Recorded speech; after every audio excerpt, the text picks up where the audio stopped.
Hi friends, தயிர் chicken எப்படி செய்யறதுன்னு நான் செஞ்சு காட்ட போகிறேன். அதுக்கு ஃபஸ்ட்டு ஒரு 300 கிராம் சிக்கன் எடுத்துக்கோங்க. உப்பு மஞ்சள் போட்டு வாஷ் பண்ணி வச்சுருக்கேன். 2 பெரிய சைஸ் வெங்காயம் நல்லா சாப் பண்ணி வச்சுருக்கேன். மீடியம் சைஸ் வெங்காயம்னா 3லேருந்து 4 கட் பண்ணி வச்சுக்கோங்க. 2 பச்சை மிளகாய், தயிர் 6 ஸ்பூன் தயிர், 1 ஸ்பூன் சில்லி பொடி, 1.5 ஸ்பூன் மல்லிப்பொடி, 1/2 ஸ்பூன் மஞ்சத்தூள், 1/2 ஸ்பூன் சீரகத்தூள், 1/2 ஸ்பூன் கரம் மசாலா. தக்காளி 2 மீடியம் சைஸ் தக்காளியை கட் பண்ணி வச்சுருக்கேன்.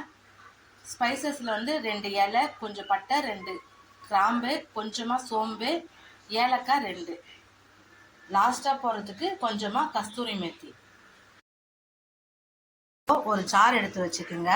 அதில் கட் பண்ணி வச்சுருக்கிற தக்காளியை போட்டுக்குங்க. மசாலா ஐட்டங்களும் எல்லாத்தையும் இதில் போட்டுக்குங்க. சில்லி பொடி, மஞ்சள்தூள் எல்லாத்தையுமே. தயிர் ஊற்றிக்குங்க. இதை நல்லா மிக்சியில் அரைச்சி எடுத்துக்கலாம். நல்லா அரைச்சி எடுத்துகிட்டு வந்தாச்சு.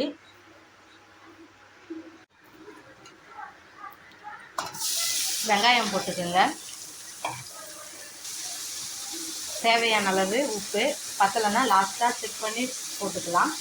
இதை நல்லா வதக்கிக்கலாம். வெங்காயம் நல்லா வதங்கிடுச்சு. 1 ஸ்பூன் இஞ்சி பூண்டு பேஸ்ட் போட்டு நல்லா பச்சை ஸ்மெல் போகிற அளவுக்கு வதக்கிக்குங்க. 2 பச்சை மிளகாய் போட்டுக்குங்க. இஞ்சி பூண்டு பேஸ்ட் ஸ்மெல் நல்லா போயிடுச்சு.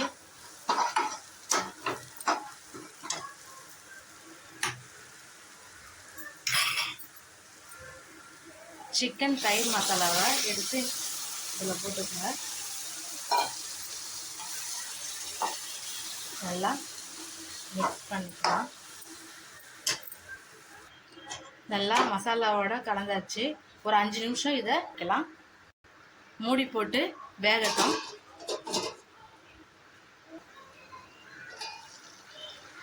அஞ்சு நிமிஷம் ஆகிடுச்சு.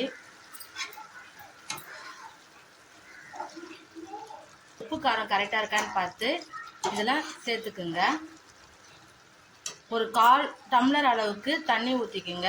அந்த வீடியோவில் ஸ்கிப் ஆகிடுச்சு.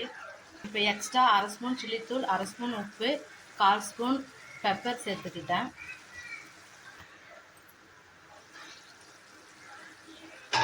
தயிர் சிக்கன் ரெடி ஆகிடுச்சு. கொஞ்சமாக கொத்தமல்லி, கஸ்தூரி மேத்தி போட்டால் இது ஃப்ளேவர் நல்லாயிருக்கும். அப்படி இல்லைன்னா பரவாயில்ல, ஸ்கிப் பண்ணிக்கோங்க. நல்லா மிக்ஸ் பண்ணிக்கலாம். தயிர் சிக்கன் ரெடி. நீங்களும் இதே மாதிரி உங்கள் வீட்டில் செஞ்சு கொடுங்க. எல்லோரும் லைக் பண்ணி சாப்பிடுவாங்க. அருள் குக்கிங் சேனலை லைக் பண்ணுங்கள், ஷேர் பண்ணுங்கள், சப்ஸ்கிரைப் பண்ணுங்கள். தேங்க்யூ ஃபார் வாட்சிங்.